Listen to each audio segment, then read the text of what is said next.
ಕೆಂಪೇಗೌಡ ಅಂತಾರಾಷ್ಟ್ರೀಯ ವಿಮಾನ ನಿಲ್ದಾಣದ ಸುತ್ತ ಮಳೆಯಾಗಿದೆ. ಸುಮಾರು 2 ಗಂಟೆ ಮಳೆ ಸುರಿದಿದೆ. ಜನರು ತತ್ತರಿಸಿ ಹೋಗಿದ್ರು.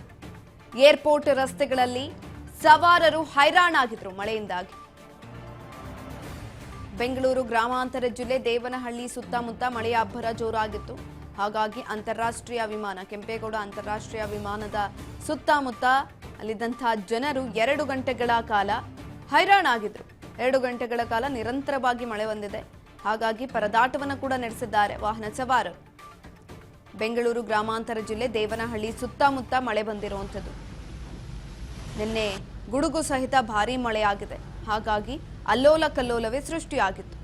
2 ಗಂಟೆಗಳ ಕಾಲ ಸುರಿದಂತಹ ಮಳೆಗೆ ವಾಹನ ಸವಾರರು ಕೂಡ ಹೈರಾಣಾಗಿದ್ದಾರೆ. ಬೆಂಗಳೂರು ಗ್ರಾಮಾಂತರ ಜಿಲ್ಲೆ ದೇವನಹಳ್ಳಿ ಸುತ್ತಮುತ್ತ ಕೂಡ ಮಳೆ ಅಬ್ಬರ ಜೋರಾಗಿದ್ದರಿಂದ ಏರ್ಪೋರ್ಟ್ ರಸ್ತೆ ಕೂಡ ಸಂಪೂರ್ಣವಾಗಿ ಜಲಾವೃತಗೊಂಡಿತ್ತು. ಆ ಒಂದು ದಾರಿಯಲ್ಲಿ ಓಡಾಡ್ತಾ ಇದ್ದಂತಹ ವಾಹನ ಸವಾರರು ಹೈರಾಣಾಗಿದ್ರು 2 ಗಂಟೆಗಳ ಕಾಲ.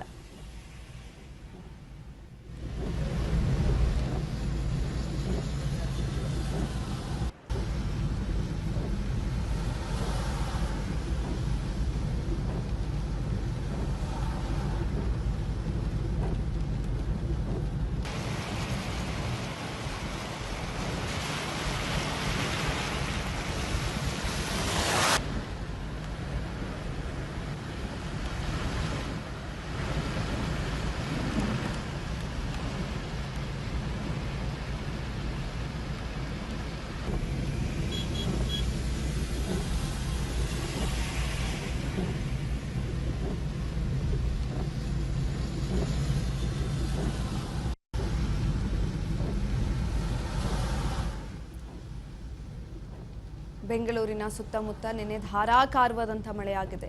ವಾಹನ ಸವಾರರು ಹೈರಾಣಾಗಿದ್ದಾರೆ. ಬೃಹತ್ ಆಕಾರದ ಮರಗಳು ಧರೆಗೆ ಉರುಳಿದ್ದಾವೆ. ಸುಮಾರು 2 ಗಂಟೆಗಳ ಕಾಲ ಮಳೆ ಸುರಿದಿದ್ದಂಥದ್ದು. ಏರ್ಪೋರ್ಟ್ ರಸ್ತೆಗಳಲ್ಲಿ ಮಳೆ ನೀರಿಗೆ ವಾಹನ ಸವಾರರು ಕೂಡ ಹೈರಾಣಾಗಿದ್ರು. ಸಂಪೂರ್ಣವಾಗಿ ಜಲಾವೃತ ಆಗಿದೆ. ನದಿಯಂತಾಗಿದೆ, ಅಲ್ಲಿ ಸ್ವಿಮ್ಮಿಂಗ್ ಪೂಲ್ ಅಂತ ಆಗಿದ್ದಂಥದ್ದು ರಸ್ತೆಗಳು. ಅಷ್ಟು ಜೋರಾಗಿ ಮಳೆ ಬಂದಿತ್ತು.